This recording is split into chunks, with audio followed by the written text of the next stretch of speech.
clippy noises. It does. So that I can see look where like we're it. at. It is clippy. But that's okay. So if we're not louder than this, hey, whoa, yeah. Even if we're pretty loud, even in that direction, Hey, no, it's not. Whoa, whoa, hey, yeah. Even those big ones, those look nice. That's like right up in there. Cool. Yeah.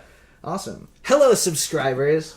Welcome to Elements of Style. We are here today with progressive rock artist, guitar tech, and sound tech Mandeville Smith, best known for his early 2015 album Kinetic with the band Honeygun.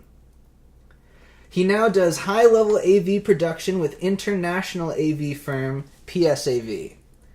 He is now writing and producing for a 2018 album and tour with his new, yet unnamed, progressive rock band. Mandeville, how are you doing? Thank you for coming in. Great. How are you? Doing excellent. Really excited to be here. We're here. Yeah. So, tell me about your day-to-day. What did your day, starting this morning, take me there? All right. Well, I woke up with my girlfriend. Nice. Lovely lady. And had breakfast, walked the dogs, came over here.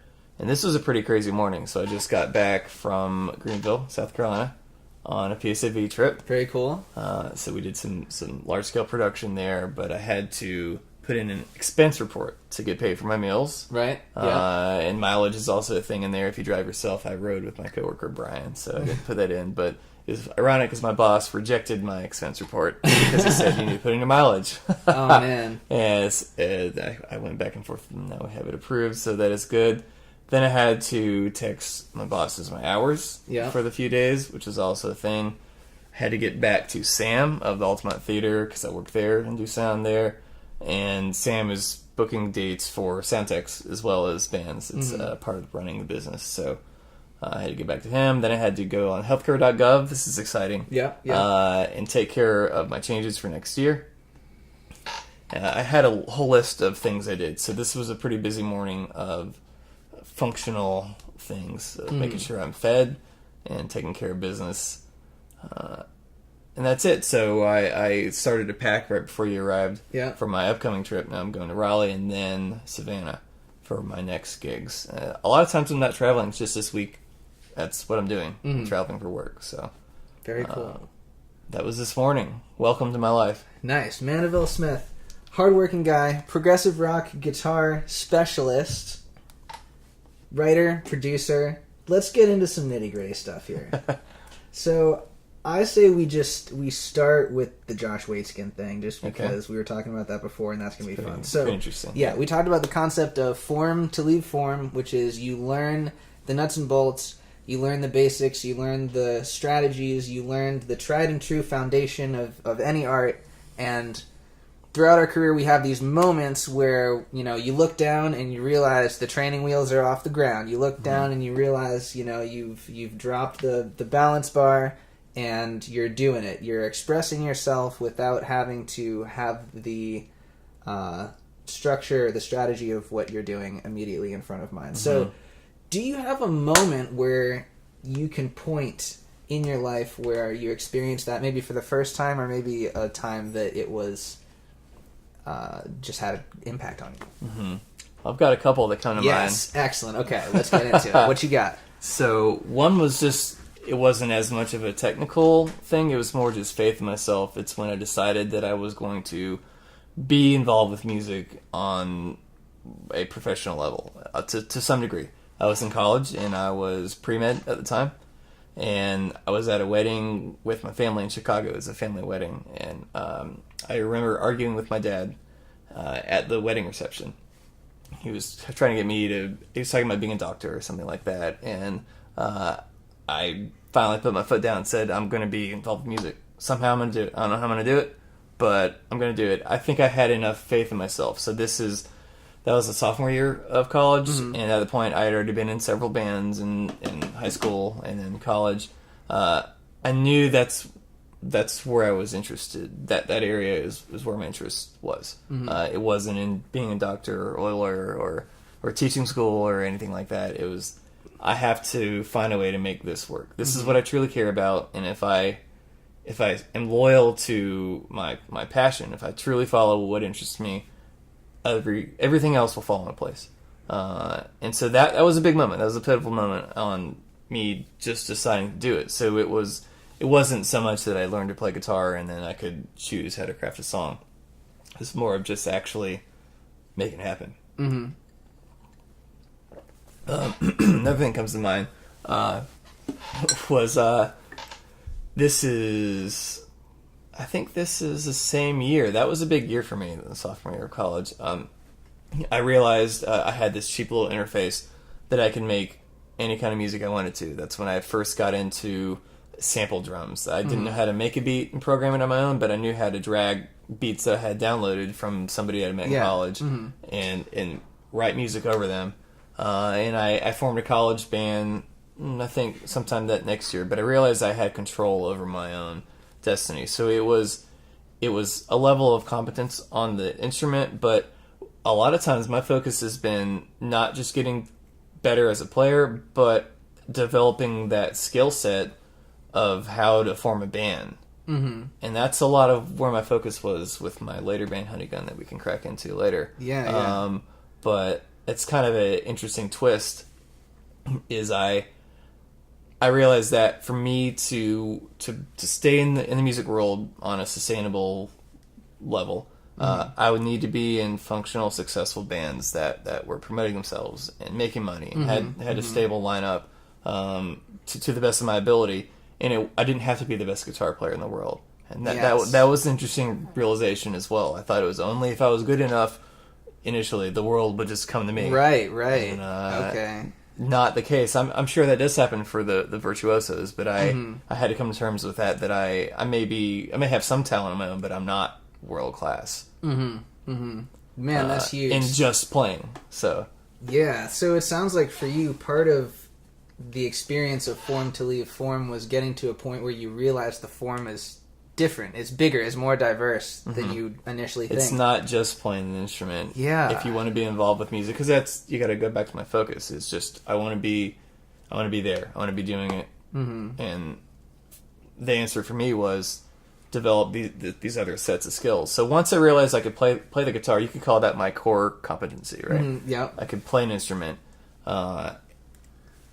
Choosing the style, when you're going horizontally, at that point was for me learning how to form bands, developing social skills, developing business skills, and putting those to use.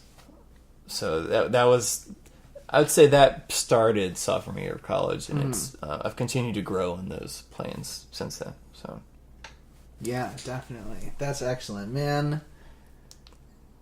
Yeah, that's so key, because you realize I don't know, to me it's like, if you want to be really good at pottery, like, you can get really good at pottery in a vacuum, but music is interesting in that, since it's like show business, it's the entertainment industry, it's like, it's you and your audience, it's like the bee and the beehive, it's like, what is the entity of you two, is the band the thing, or is it the whole huge worldwide community of people that are all imagining their idea of you too, right, projecting that into the universe? And so it's like, yeah, it's about crafting the bigger picture for yourself. Yeah, that's what mattered to me. So how about right now? So now you're putting the new band together. It's totally fresh. We've got literally the DAW open with raw stems. We've got I want to get this. We've got a whiteboard, many whiteboards to begin with, which we'll also talk about, but we have a whiteboard with name concepts. So this is an ongoing. Do you want to, before we get into the more nuts and bolts question, do you want to just toss out your first your favorite couple of name babies? Maybe even ones that won't be the one, but just ones that you like. Persia. I like that. Where does that come from? Genus of the avocado family. I love it because it's got a good sense of humor. Yeah. But it sounds Greek almost. It sounds super Greek and really proggy. It's Yeah, so that's probably my favorite so far. Persia. I don't think anyone else in the band likes it though. Really? I don't know. No, I like it because it's it also reminds me of Perseus, and that's any of the Greek heroes where it's you've got to go and because that's how I want to feel. You're on a quest. Yeah, when I listen to prog, we have some friends in a band called Velocirapture, and they specialize within prog rock. They're like, we're not just prog metal, we are adventure prog. Oh, okay. And their music reflects that. It's like every song. It's not like, you know, they'll have their genty song and then they'll have their like pretty proggy song. It's like every song like goes through this whole like adventure. Like yeah. But yeah, no, so Percy is a good one. What else you got? There's some other interesting ones up there. I came up with scales also, which is not too creative, but I it's don't like know if it's even dragon taken. scales and also Right. scales. It's one of those dual meaning deals. If that's not taken, I would love to just know the person who went ahead and was the band Just scales. chose scales. Yeah. What is there? I think Aaron came up with centuries, and then that morphed into centuries with an S. Centuries. Yeah. So that's another one of those. The giant one in bold was that was a group thing. So how do I explain this? Some of the band members follow the news and some of the political storm. I don't really want to crack into that, but there's an Alex Jones quote where he says, "Literal vampire potbelly goblin." So that's another proposed that would be great. band name as well. Pretty insane. So Divinorum sounds pretty cool. Ooh, I think very Aaron had that magical. one. I like that. Yeah. Let's see, rhodopsin. I read that one recently. So that is it's a pigment that is sensitive to light that when you go in the dark that floods your eyes, that allows you to see in the dark. Wow. Rhodopsin. So that's pretty cool. That's extremely I don't cool. know if anyone would actually be able to say that. You can say, "Hey, what's up, guys? We're Rhodopsin." I don't think it would sound cool.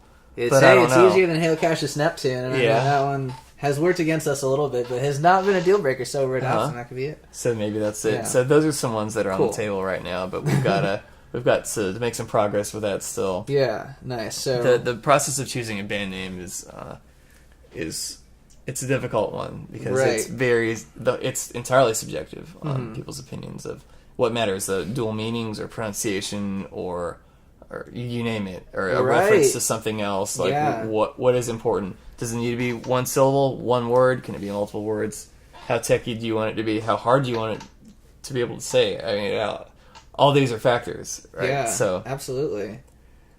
I mean, and that's cool, and that kind of brings us back to the direction that I did want to push this, which is we're talking about creating a whole picture. You know, it's a whole business model. It's a whole scene, or it's a movement, or it's a viral concept, or it's like, you know, you've got something that's beyond the music. So how do you see that going for new prog band, codename Perseus Rhodopsin, or Persea Rhodopsin, literal vampire potbelly goblin band? You know, what's your guys' strategy in terms of how are you going to spend your time and what are you going to build? First are the tunes. Build good songs, because without that, it's kind of just a somewhat of a mechanical process after that of marketing and distribution and playing shows and networking, and I really do enjoy that aspect of being in a band and pushing a band. Like I said, that's kind of what I chose to focus on alongside the actual music. But if you don't have good songs, people aren't going to want to see you. It's as simple as that. For me, if I'm going to go see a band, it's not because they have great marketing. It's because I like the songs. So we're focusing a lot on creating good songs, and a lot of times that means taking bits and pieces of my ideas and Aaron's ideas and Cole's ideas, so far as what it's been, and kind of putting those together and arranging them in such a fashion that it makes a good song. So it may be, well, hey, this part would work great as an intro, and we have this big driving chorus, but there's no other meat to the song. It needs big verse parts. Aaron sings also, so it's not just instrumental music. Right. If it was, it might be easier in some way, but it might be harder, because then you've got to keep the listener's attention without vocals. So that's kind of interesting. So it's this sometimes painful process of working a song and filling it with enough ideas and fleshing it out, but then revising, cutting parts that don't work, starting over, retracking, changing the tempo. All the parts need to be retracked, because you've got to find where it feels, the most natural. So it's a process that can take a lot of time, especially when the particular set of members doesn't have years of experience working together, and so we've got to learn how to work together also, and that process can also take time. So it's I think there's a big learning curve. And once you get 5 songs done together, then things will start to go a little bit faster after that. But we're still in the phase of taking probably years of ideas that I have and putting them together. And you know, Cole's got years of things, and so does Aaron, and so everybody's working on that. We just started playing with a new bass player and drummer out of Charlotte, and hopefully that'll continue to progress as well. And we haven't gotten them in on the songwriting process yet, but that'll be next. So Nice. That's the first step, is to get the band going with good tunes. So we can get in this just a second. Yeah, and actually that's so perfect. yeah, So we're starting with. We're going to gotta build have a good demo tunes. first. Yeah. So once we have a demo, we can crack into the marketing and things like that. Yeah, excellent. Okay, cool. So that's good. So foundation is solid. So what I'd like to do now, and this will kind of dovetail into like, what feeling are we trying to make with the music, and how are we going to get it out into the world, which is going to try to transition from the work, Right. from this work into working out in the world. But to better understand kind of what's pushing everything forward, why don't we put a tune on, do a quick listen, Cool. And you can kind of tell me. I'll have some questions for you. I have some questions Sure. for you about it. Yeah. Let's play a little snippet then. Cool. So, what's the name of the tune? This song is called Brief Lives. Nice. Brief Lives. That's it. Why don't we start at maybe a groove verse and then go into the chorus? This is unmixed, so Good. Okay. it is Awesome. what it is. This is the rawness. This is perfect. I can turn it up. Maybe you can check the audio See how program loud and see it's coming in. if they can hear it. Imagine this is about conversation level.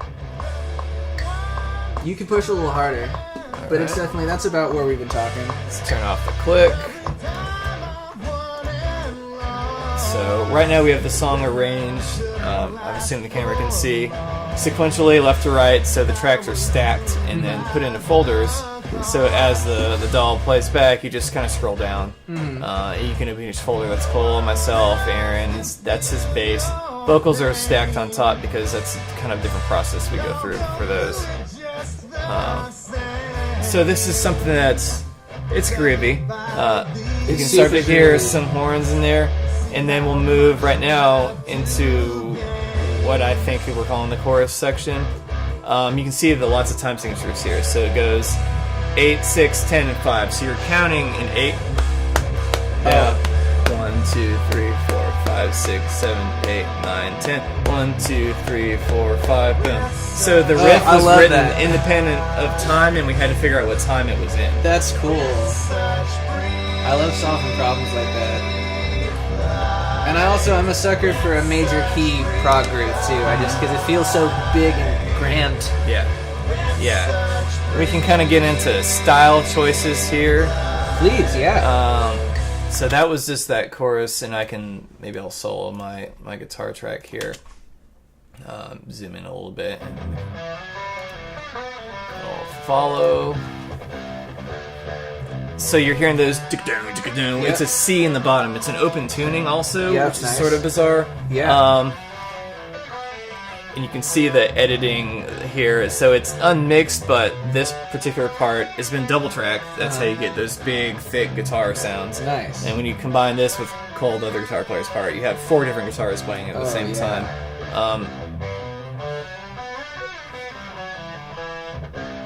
So playing on those big bottom notes was something new for me, coming from more of a Led Zeppelin rock standpoint. I didn't know how to Yeah. My right hand skills were sorely lacking cracking into this kind of music, so that's something I had to develop. Yeah. Which was I'm kind of developing this new style. I don't know if you can call it ability, but just the ability to play in that style. Yeah. Alongside of kind of trying to write in this style. And the other bit that I'm doing besides guitar is drums. So these were programmed drums that have been bounced out of. I'm using Get Good drums, so that's talking about influences. Periphery is one of my favorite bands. And so those guys have actually made a drum plugin. It's called Get Good Drums. Oh, I saw that. So it's Matt Halpern playing, and it's Nolly, their now ex-bass player that did the engineering behind it. They sound good. This is also unmixed. But just soloing that to go through the section.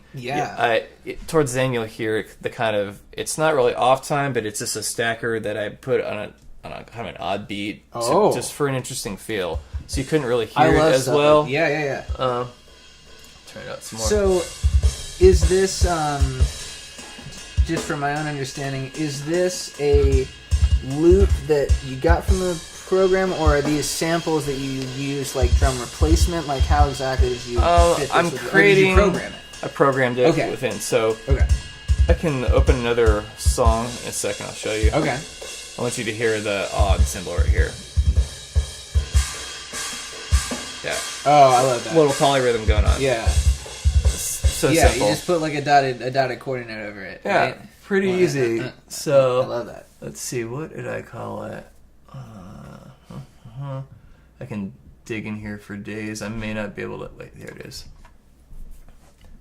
KONT is contact. That's the Native Instruments player. So if you viewers out there can see this, the set of dots is the actual notes right here. Even just, since we're kind of doing this guerrilla style anyway, well, how far can I reach this? Let's see. Oh, okay. The cable is fairly long. Okay, not bad, not bad.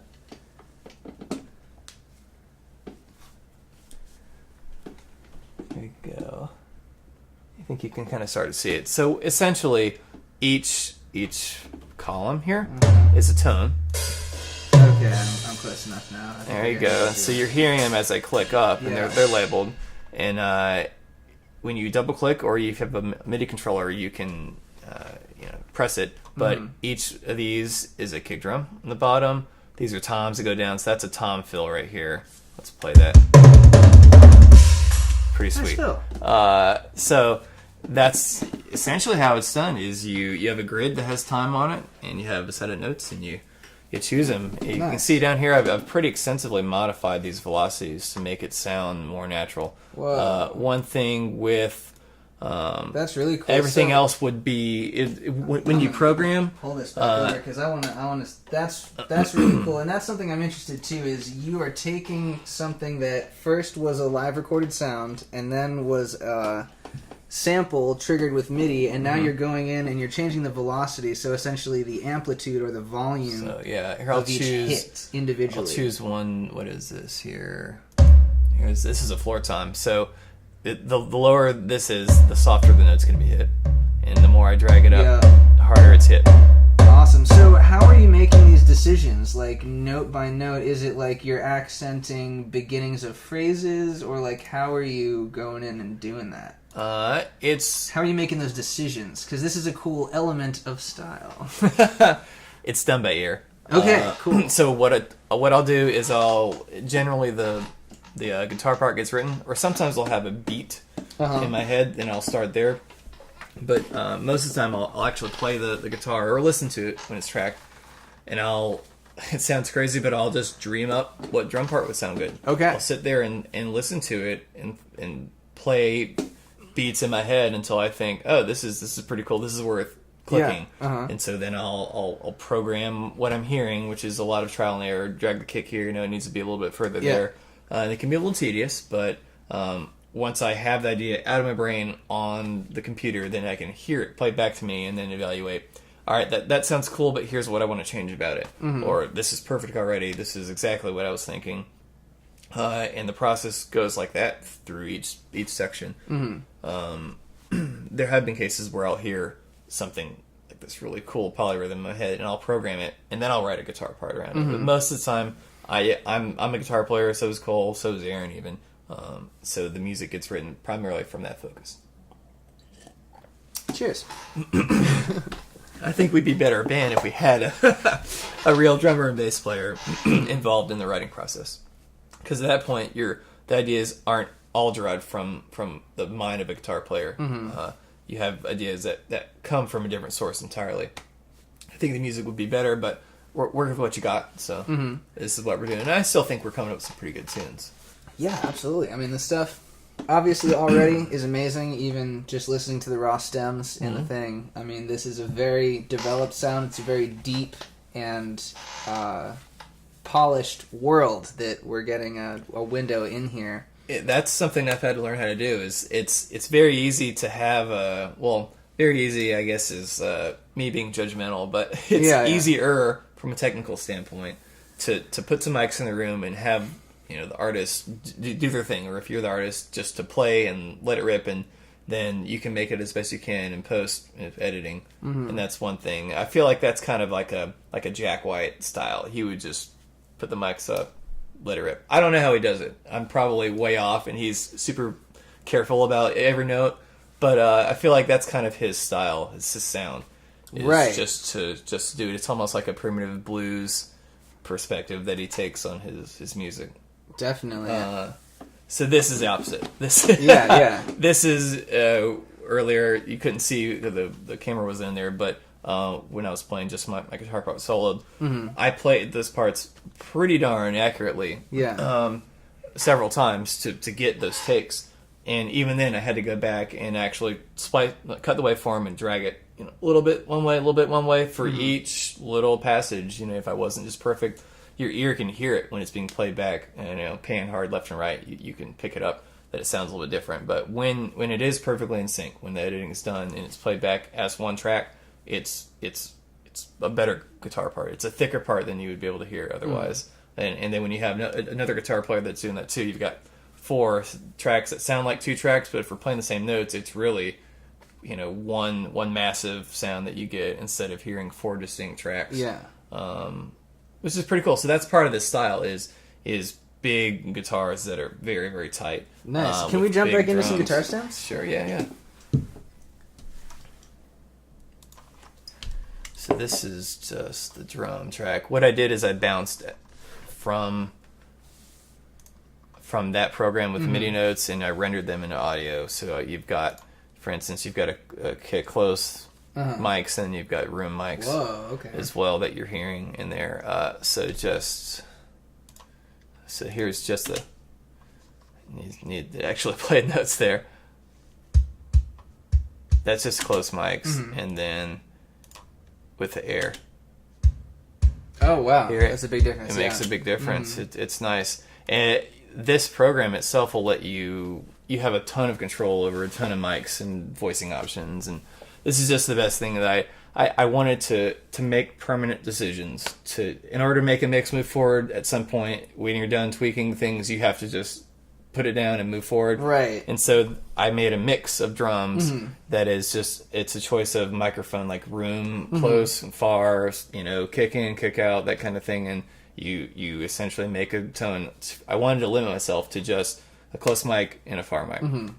I didn't want to mix all those options. It's just too much for my brain to handle. Sound, right. At some point, you find what sounds good, and you go ahead and make it into audio, and make a decision with that. Nice, and that's something that interests me too. That like everybody's process for getting a space to sound a certain way and getting the kick to sound a certain way. Those are some of those lateral decisions where it's like a good kick is a good kick, and you're deciding among lots of different good kick sounds and lots of different good rooms, lots of different good spaces for the drums. Yeah. So what about these guitars? So aspects of how these guitars sound are going to come from kind of the general ethos of prog rock and where we're at, and what other people do and what are the agreed on techniques. It sounds like double tracking the guitar parts, that's pretty standard, straightforward. So where do we go beyond that in your guitar sound to get the Mandeville sound? Well, this is I can't show everything here, but I can show what you're looking at is a dry track. Yep. So I have a modeler, and if you feed a unprocessed guitar signal into it, you can reamp it, is what it's called. Yes. Which means you can actually choose different amp tones. So what you're going to hear right here, that's an unprocessed guitar sound that's just being played. That's the lead part that I'm playing, and then when it goes, once it gets processed, which is the modeler has a preamp, and then you have effects there. Then you've even got cabinet modeling on the back end, so it puts that tone on there. This is what you get instead of just that dry tone. I'll back it up for a second so you can kind of hear it go into it.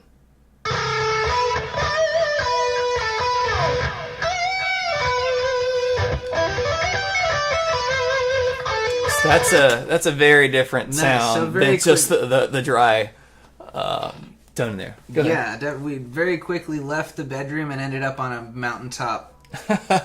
and there were bolts of lightning going through the air. It sounds a little bit more epic than this is just like, it's kind of, people that aren't terribly familiar just with guitar things. This sounds, you hear that little pick squeal there? Yeah. So when I do that with the guitar, it's going to sound, epic. Oh yeah, that like Claudio Sanchez vibe, like Coheed. Yeah, so it's just it's distortion through 412 modelers with delay. Mm-hmm. It's not anything that you can do at home, but it's all done at home. Yeah. That's it. And what kind of distortion are we talking about? I would have to plug in the X there to. I'm using what's called the FAS amplifier, and so that stands for Fractal Audio Systems. It's what Fractal chose that would sound good in a high gain amplifier. Okay. So it's an amp that doesn't physically exist in the world. Okay, cool. It's just a digital creation. Right. So we're using the Fractal AXFX 2, I think, right? Yeah, and so that's something that you put together that's a model from their software. Yeah. Cool. Yeah. It's that piece of gear has been pretty nice. As far as letting me record big guitar sounds in total silence. You don't have to crank up an amp in a room with a mic to get those kind of tones. And also that I can record dry alongside the process signal, which means as I'm dubbing or just creating, I'm not committed to one amp tone. In fact, it sounds better. This is interesting. It took me a minute to get a nice little tip here. Track with especially if it's going to be a distorted guitar part. Track with a distorted tone, but keep it pretty low gain and no delay, no verb. It sounds not the best when you're tracking, but it lets you get those parts so tight. There's no splash that you hear from the delays. There's no too much gain fuzz that's hard to control with your hand or anything. It lets you play parts very accurately. It's kind of a boring tone when you're tracking, but again, all you're getting is that dry part that's perfect, that's not processed, and then you feed that back through, and then you can add all the noise and that you want to and make it more epic sound. That's awesome. So there's the form question. So the style question then is, how do you strike that balance between being inspired enough by your monitor tone and having something clean enough? Like when do you know it's not too hot, not too cold, not too wet, not too dry? Where's that point for you? Well, ultimately it'll be in mixing. I may have to do more reamping and mixing. But while you're tracking specifically, like what tone inspires a good performance without getting in the way of the technical execution for you? The trick is to play it with a wet tone, not a dry tone, first. So I'll put on a similar tone to that without all the reverb and delay. So it's not as washy, but I'll create a part with the sound that I want to hear, because that helps me a lot. It's hard to get inspired. I like those kind of tones personally, and so when I'm creating and I don't hear those kind of tones, it's much more difficult because you have to imagine what it would sound like when it is processed and sounding bigger. And so a lot of times I'll write with those tones on that I'm going to use for rhythm or for lead or whatnot. And then when I go to track it, I just know the part well enough by then I've practiced it that I can track it dry and then reamp it later. So that's my process. Yeah. And I think that probably would benefit other people, because I find inspiration in tones of any kind, even sounds. I was walking around this. I'm totally taking off here. Please. This is perfect. During the pro audio work this past weekend in Greenville, I carried my little Zoom recorder with me, just a cheap thing, and I sampled different sounds. So I walked in this huge hallway with concrete, big tall ceilings, got these huge Furby steps. I don't know if I'm going to use them. There was no one in there in the morning, so I sampled the elevator noises. I sampled the escalator going. Cool. So I've got some cool... I find inspiration in sound. That's probably going to sound geeky, but so for me, playing especially, I want to hear these big dramatic results, and then when I go to track, you have to keep it clean and tight, because that's a style that I'm choosing to do. It's very tight guitar playing. And then I'll process it and make it sound bigger. Nice. Cool. Well, and I think that does relate to the original question, because it demonstrates a process of thinking that for you is always going on. You're always doing the same process that you are when you get in and you're looking for a specific monitor mix that's not too hot, not too cold, not too wet, not too dry. Yeah. But that's just something that comes out of a process that you're always kind of doing. It sounds like you're someone who's always listening to the world, and this is why your ears are so good and nice, and your mix is so nice. That's something that I do is I listen. Yeah. So that helps me when I'm running in front of house and monitors are both at the same time, and it helps me when I'm mixing my own tunes or really anyone's. But I'm constantly evaluating what sounds good to me, and it's almost selfish somewhat when I do front of house mixes because I am thinking of the audience. I want the sound to be great out there, but primarily what I'm thinking of is what do I want to hear? What sounds bad to me? What frequencies do I want to cut? What sounds good to me? If it's if you have a great singer, I remember thinking when Rachel was singing, like, wow, that sounds fantastic. I'm gonna enhance that. I'm gonna pull her up in the mix. I'm gonna add some reverb to that. Maybe a lot of delay. I know her well enough. She doesn't like a ton of audible delay on her vocals necessarily, but if you add it low enough in the mix, it kind of subtly reinforces and thickens.